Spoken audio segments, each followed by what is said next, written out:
छोटे लड़के की भगवान से मुलाकात। एक बार एक छोटा लड़का था जो भगवान से मिलना चाहता था। वह जानता था कि भगवान के निवास स्थान तक पहुंचने के लिए उसे बहुत लंबी यात्रा करनी पड़ेगी। इसलिए उसने अपने बैग में ट्विंकीज को पैक कर लिया और अपनी यात्रा शुरू कर दी। जब वह लगभग 3 ब्लॉक दूर गया तो उसने एक बूढ़ी औरत को देखा।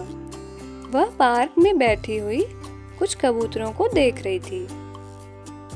लड़का उसके बगल में बैठ गया और अपना बैग खोला। वह अपने रूट बियर से एक घूंट पीने ही वाला था कि उसने देखा कि बूढ़ी औरत भूखी सी लग रही थी। इसलिए उसने उसे ट्विंकी ऑफर की। उसने कृतज्ञता पूर्वक इसे स्वीकार कर लिया और उसे देखकर मुस्कुराई।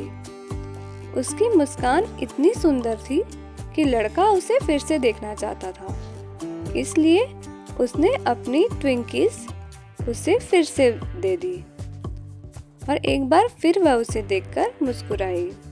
लड़का खुश हो गया। वे पूरी दोपहर वहीं बैठकर खाते रहे और मुस्कुराते रहे, लेकिन उन्होंने एक शब्द भी नहीं कहा। जैसे जैसे अंधेरा होने लगा, लड़के को एहसास हुआ कि वह कितना थका हुआ है और वह जाने के लिए उठ खड़ा हुआ। लेकिन कुछ कदम चलने से पहले ही वह मुड़ा, बूढ़ी औरत के पास वापस गया और उसे गले लगा लिया। उसने उसे अपनी सबसे बड़ी मुस्कान दी। जब लड़के ने कुछ देर बाद अपने घर का दरवाजा खोला तो उसकी माँ उसके चेहरे पर खुशी देखकर हैरान रह गई। उसने उससे पूछा, आज तुमने ऐसा क्या किया जिससे तुम इतने ज्यादा खुश हो?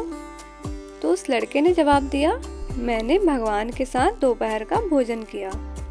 लेकिन इससे पहले कि उसकी माँ जवाब दे पाती, उसने कहा, तुम्हें पता है क्या, उसकी मुस्कान मैंने अब तक देखी सबसे खूबसूरत मुस्कान है।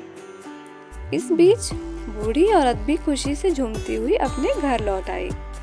उसके बेटे ने उसके चेहरे पर शांति देखकर उससे पूछा, माँ, आज तुमने ऐसा क्या किया जिससे तुम्हें इतनी खुशी मिली? उसने जवाब दिया, मैंने भगवान के साथ पार्क में ट्विंकीज खाई। लेकिन उसके बेटे ने जवाब देने से पहले उसने कहा, तुम्हें पता है, वह मेरी अपेक्षा से बहुत छोटा है। इस कहानी से हमें यह सीख मिलती है कि भगवान हर जगह हैं। हमें बस अपनी खुशियाँ बांटने और दूसरों को खुश करने की ज़रूरत है ताकि वे उन्हें महसूस कर सकें। अगर आप इस तरह की और भी कहानियाँ सुनना चाहते हैं तो प्लीज़ इस चैनल को सब्सक्राइब करें। धन्यवाद।